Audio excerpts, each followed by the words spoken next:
the loose ball foul on the rebound.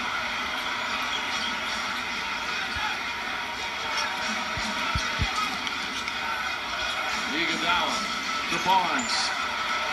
Barnes off the dribble to the rim. And a hard foul from Turkoglu. Some words exchanged. Right. Steph Curry trying to get Barnes away from it. He got hit around the throat.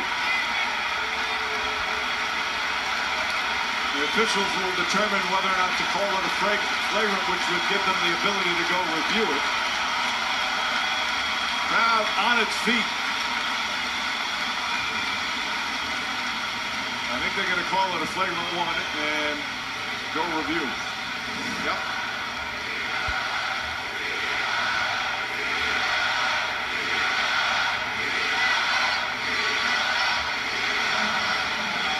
He's going to block it. Obviously hits him in the head, but that doesn't have anything to do with it. It's the officials, again, a big thing on the flagrant. There are three things they look for: wind up, impact, and follow through. I don't think there was any of that right there. Barnes gets past him. There was no wind-up. The impact was minimal, and the follow-through, none. But it's not. And I had a guy call me, a former NBA coach, call me, say, "Would you please tell the basketball world it has nothing to do with a play on the ball?" And it doesn't. Right. That's not the criteria for it. It's a hard foul, no question. Now, but I don't even think it's a hard foul. By most standards, that's been called flagrant much of the season. I think it will be called a flagrant. I don't think it is.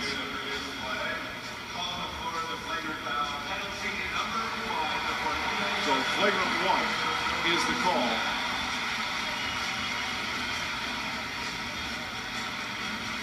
Of course, we have Steve Javie with us during the playoffs, back at the studio. And we're going to bring him in now and ask him.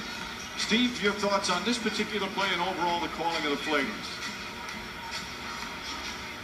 Well, on this particular play, Mike, I mean, the game has been so physical as it is. The play is up around the neck and the head area. Would not be surprised if they uphold the flagrant foul. Matter of fact, I probably would call a flagrant foul because the tempo of this game is just so physical that you just have to get control of it somehow. These players are not letting up, and you have to, by your whistle now, try to keep controlling the game. So according to criteria of how the game is being played, will sometimes determine whether or not a certain play is a flagrant or not. Mike, there's no doubt about it. I know you said impact, follow through, wind up and all that, but guess what? There are sometimes you're just going to call a flagrant foul, even though maybe the league office might even say it's not a flagrant foul, just for the sake of the sanity of the game. And for the refs, one of the key jobs is controlling the game. I know what he's saying, but to me, you don't just call a flagrant foul for the sanity of the game. This is where Steve and I would disagree. It's 2 shots in the ball. That's a huge call. And that's why there's some inconsistencies in how that's called.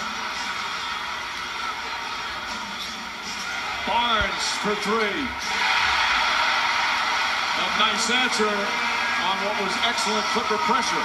But I'm saying you're going to have inconsistencies of the call, because if it's about more than the wind-up, impact, and follow-through, and it's about the tone of the game, then certain games, certain fouls will be flagrants, and other games, that same contact won't be a flagrant. I'll keep adding on if you want me to add with Jeffrey. I'll go back and forth a little bit. All right, Steve, thank you very much. There's Curry with the block shot.